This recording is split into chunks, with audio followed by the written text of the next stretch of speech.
On behalf of Father Hamilton, pastor here at Corpus Christi, and Deacon Daniel Ramos, who was recently ordained to the Companions of the Cross 6 days ago, I'd like to welcome family, friends, guests, live stream participants to the canonization ceremony of Lois and the roast party of Neil Macoy. My parents often told me growing up, Richard, you can never make another first impression. Well, let me tell you, the first time I met Lois, I felt like I hit the jackpot. Not only did Lois have the complete package for being an awesome youth ministry coordinator, being smart, passionate, attractive, organized, and holy, but she was even discerning religious life at the time. I was like, wow, this is amazing. So yes, Lois, it's true. You can never make another first impression. You set the bar so high for yourself the first time I met you, and yet you've continued to jump over that bar time and time again, amazing us all at what you've done here at Corpus Christi. Just to remind some of you of what she's done this summer, Lois, while juggling a full-time job at Kinsight, her master's program in bioethics at the University of Mary, and preparing for this very wedding, managed to not only host and organize our first ever youth ministry retreat here at Corpus Christi for 50 high school students, but also our recent youth ministry core team retreat in Whistler. So it's truly amazing how she's continued to jump over that bar she's set for herself time and time again. Neil. It's also true, Neil. You can never make another first impression. Let me tell you a story.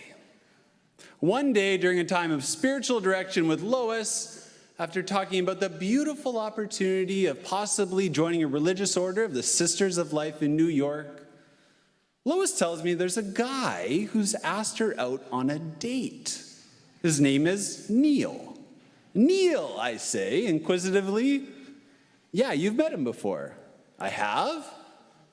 He said he met you at Jiggy Elleren's wedding at St. Paul's in Richmond. I did?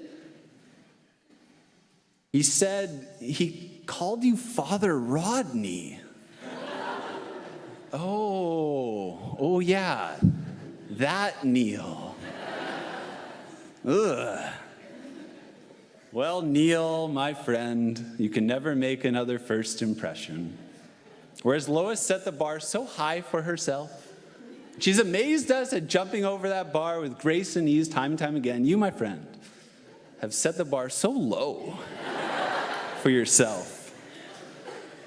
It's true, you've been able to get over that bar crawling on your knees, stumbling over time and time again, and it is truly something to witness, Neil.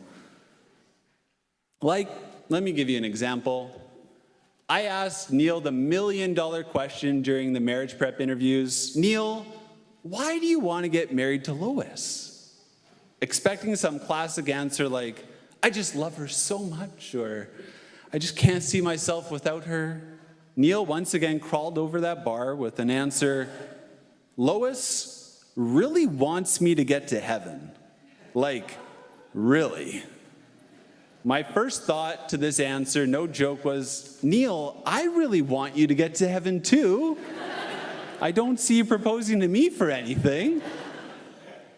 So Neil, my friend, I've got some marriage advice for you, okay? After getting to know Lois extremely well over these last 2 years, giving her spiritual direction, hearing confessions, journeying with her through all the ups and downs of life, I want to give you the inside scoop to Lois's heart. Pun intended. So here's the inside scoop, Neil. Lois's heart is like this. A big 4-liter jar of earnest ice cream. Espresso flake.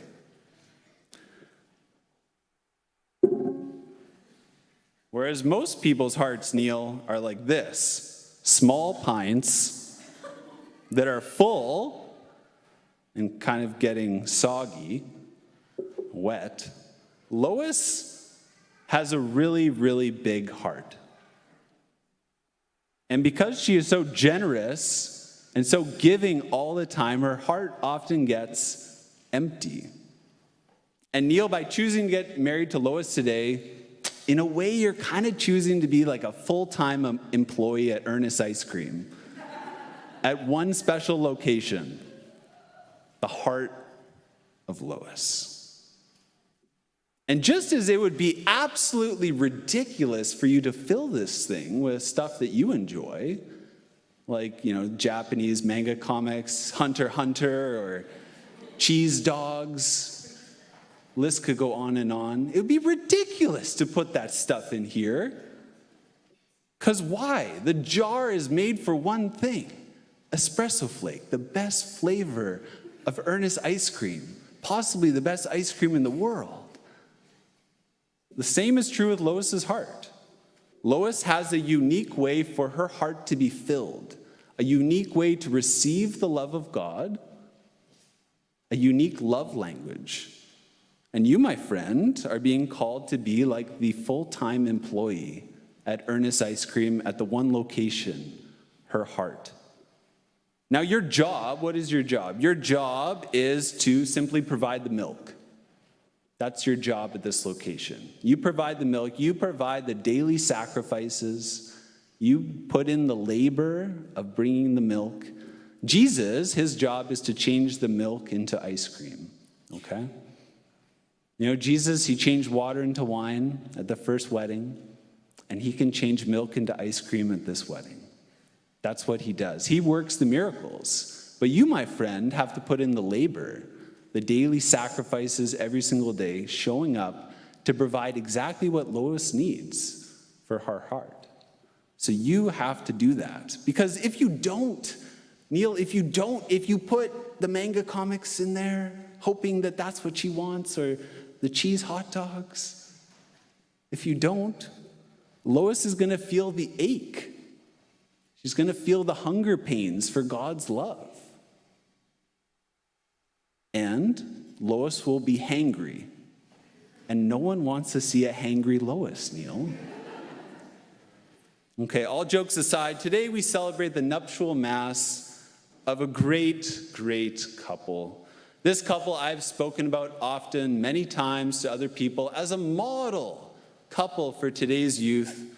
And it's true, I'm so blessed to have gotten to know this couple often here at Corpus Christi more and more.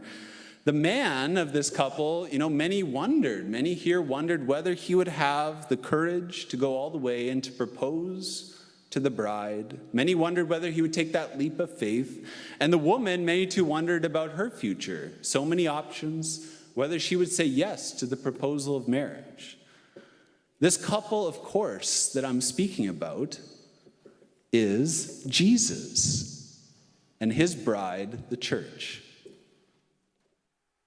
Yes, at every Mass, including this nuptial Mass, we first look to Jesus and his love for his bride, the church, as the model for what's about to take place in the life of Lois and Neil. And this entire nuptial Mass is jam-packed with symbols to show us what's about to take place, to make this abundantly clear to us if we have eyes of faith to see. For example, at the start of this Mass, Neil was supposed to stand in front of the altar with the crucifix behind him for a specific reason, so that when Lois would walk down the aisle, she would see that man as a living sign of Jesus, the bridegroom, offering his life. He's about to lay down his life for his bride.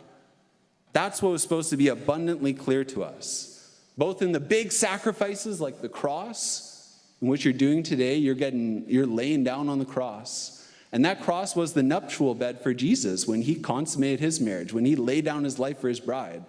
That's what it's supposed to look like in the big things, but also in the little things, in the daily sacrifices, the hidden stuff of the Eucharist. in which you're continuing to give yourself completely to her, and it might not even be noticed. That's how we begin the Mass. And Lois, for her part, is veiled, wearing white, accompanied down the aisle by her parents for a specific reason. So that today, Lois is the sign of the church for us. Lois is a sign of God the Father bringing her daughter down throughout all of history for this one moment in which she would say yes to the marriage proposal. So we're all supposed to see in Lois a living sign of the church, in which she has seen the sacrifice of the bridegroom that he's made for her, and she's been won over by his love, and she's able to say yes to him. And we have Lois and Neil sitting right here, front and center, for a specific reason. Not only so that they have a front row view of what's about to take place on the altar, as a sign of this is Jesus offering his life for his bride, he's teaching you the way, but so that all of us can have our eyes on this couple as they're going to actually live this mystery out in their very marriage. Neil giving himself totally to Lois, Lois receiving the gift of Neil completely. You have a front and row center, not only for this, but you are the main event today. You are going to live the mystery of Jesus' self-offering in your very marriage today. That's why you're sitting there. And in a few moments, I will ask Lois and Neil three questions in which I hope they will respond positively. For a specific reason, these three questions. In front of God, all of the angels and saints who are witnessing this, and all of us, Lois and Neil, are going to say yes to three questions in which they're going to declare that they're going to love like Jesus. In this culture, we have seen a model of love that is directly against how Jesus loves. Jesus' love is total, it is free, it is faithful, and it is fruitful. And throughout most of our lives, we've been influenced by a culture that promotes a love that is not total, but rather one of self-centeredness. It is not free, but rather one of manipulation, not faithful, but rather one of infidelity, and not fruitful, but rather one of contraception. And Lois and Neil today, by answering affirmatively to the three questions, you're going to stand in defiance to what the culture has to say about love. You're going to stand up and witness in front of everyone that you are going to love freely, totally, faithfully, and fruitfully the rest of your life. And you proclaim those words like you really mean it, because I know you do. And if that's not enough, eventually we'll put the kneelers out in front of Lois and Neil, and they're going to receive Holy Communion under both forms. Under bread and wine, they will receive truly Jesus for another specific reason. So that the words we hear at the Mass, that we've all grown accustomed to, this is my body given for you, all of a sudden Lois and Neil are going to be living that mystery. Jesus is going to give you the strength at this Mass to live that mystery, where you're finally going to understand tonight what it really means. This is my body given for you. You're going to live the mystery of the Eucharist from this day forward in your very marriage. And you're a living sign of what it looks like to give your body, as Jesus does to us at every single Mass. And out of all the couples I have met in my long and seasoned career as a priest, and I say this with utmost sincerity and truth, there is no couple I am more confident will live out this mystery of loving like Jesus, totally, freely, faithfully, and fruitfully, than the two sitting before me right here, Lois and Neil. There's no woman I know more ready to receive the sacrament of matrimony and to live the mystery of the church as the bride, to live in this active receptivity of receiving love than Lois. And there's no man I know who is more ready to receive the sacrament of matrimony and to be a living sign of Jesus, the bridegroom, and to give himself totally to the bride than the man before me right now, Neil Macoy. So let's do this.